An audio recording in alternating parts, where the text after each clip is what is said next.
So, hello, secret code name White Rose, and welcome to the full moon in Gemini mirror analysis readings. This is to help you better understand what you're missing in your application of perspective, and to help you understand where your short-sightedness, or I guess a better word for it would be low-sighted, perspective is possibly keeping you stuck, right? Where perspectives of a lower vibration are kind of keeping you stuck from ascending and moving forward in your journey. So, your reading, you presented yourself as the Emperor with the Ace of Swords below you and the Princess of Swords above you. The issue that is holding you back is the Ten of Pentacles in reverse. And you can see, looking forward, making progress through temperance clarified by the Two of Cups. With that, what it means, being the Emperor, okay, that you are the Emperor card in the center. It's letting me know that you look at things very logically, very reasonably, so much so that you have, in a sense, with the Ace of Swords below you, convinced yourself that you know the truth. However, the truth you know is subjective to your perspective, okay? No matter how much you know or how much you've experienced, the quote-unquote truth you feel you know is still subjective to your perspective. With the Princess of Swords on top, I think what's going on is that you're trying to make progress with short, small insights, almost like a mental poking or prodding, or an attempt to plant seeds and or hint to someone so that they get it. The truth that you know, it's almost like you want them to see the truth you know. And so you're making small, slight attempts to nudge them into a direction of understanding, right? Where you understand, where they can also be logical and reasonable with you. The Ten of Pentacles in reverse being is what's holding you back. It's Mercurial energy and Virgo energy. It represents the energy of wealth, stability, and the manifestation of the dream. Okay, the actual 3D reality dream, and it's flipped upside down. There is a fear of losing everything you've built. That's holding you back, which is possibly why, for as much truth as you feel you know, you're not expressing it all, and you're doing this hinting thing, this short communication thing, instead of actually having a full discussion or communication about what it is and being vulnerable and actually addressing it in a King of Swords way, right? Because the Princess of Swords is the first of the court cards, and the King of Swords is the mastery of the suit of swords.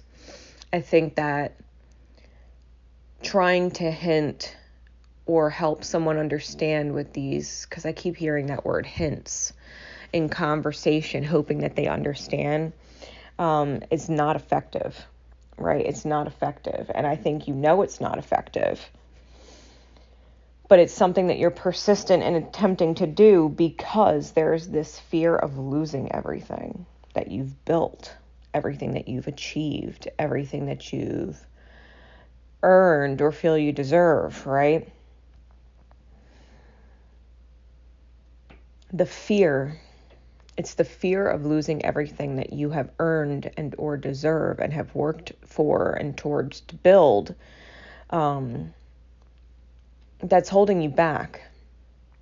The Emperor being very much the mental aspect of the self, the shot caller of the self, the willpower of the self. To embody it fully in the actual truth is to be able to look at the potential storm and accept that the storm coming is only temporary and will pass, because the actual conversation is needed, not the hints. A full-blown conversation is actually needed. And that conversation that is much needed must come from a King of Swords energy. King of Swords sees the higher perspective, sees the benefit from a more elevated point of view. It's a recognition that when someone's in pain or reactive, that's their subconscious wounding coming out to the surface and is necessary.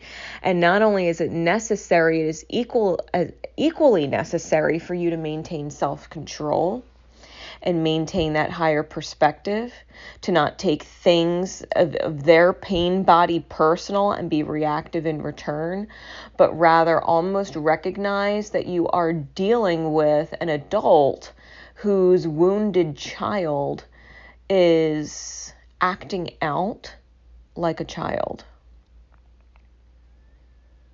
When someone uses foul tones or terrible language, whether it's verbal or body language, when someone is reacting in a way that's blaming and finger pointing and you could this and you could that, it's a reminder that they are essentially finger pointing and blaming it themselves, and they don't realize it, and it's almost as if you have to reassure and nurture the child, like, listen, I know it's not your fault. If you knew better, you know what I mean? Like, you would have done better. Having that understanding. If they knew better, they would have done better. And so you just help them understand. You just help them better understand. Using I statements. Using I statements. When we have these conversations, I really do want to convey to you how much I care. I really do want to convey to you how much of our future I look forward to. I feel this way when things like this happen, and I would feel better if I knew that you understood this about me. This is not about being afraid of losing anything, because what's meant for you is meant for you. You can't lose it. This is about trusting in spirit more. Your spirit. Because I think you know the whole truth of what you want to say, and logic and reason keep you or prevent you from saying it all. The logic and reason being based off of fear, right? Predicated by the fear of loss. Put the fear of loss aside and just allow the whole truth to exist. Because that's what's ultimately going to lead to the temperance clarified by the Two of Cups, which is an alchemizing of soulmates. An alchemizing of hearts that just want to be nurtured, right? An alchemizing of hearts that just want to be nurtured. So I'm going to read to you the guidance card from my White Light Oracle. You got card number 6, and it's Shekinah. It says, the spiritual worlds want to help you resolve your worldly concerns. It is safe for you to rely on spirit as a loving, protective, helpful, and practical presence able to positively affect all areas of your life, including facilitating the resolution of physical world problems. Do not limit your spirituality to concepts. Instead, apply your higher knowledge and principles, grow your wisdom, and live your path. Acknowledge your value as a person, as a soul. Treasure the gift of your path and let your spirituality integrate with all facets of your life. Shekinah is a Hebrew word that translates as the dwelling place of the divine. Shekinah is the embodiment of the light. She is in us when we are living our spiritual path, applying our wisdom and principles so our actions, our courage, our choices awaken compassion in our world. We are the sacred change makers and healers of the collective.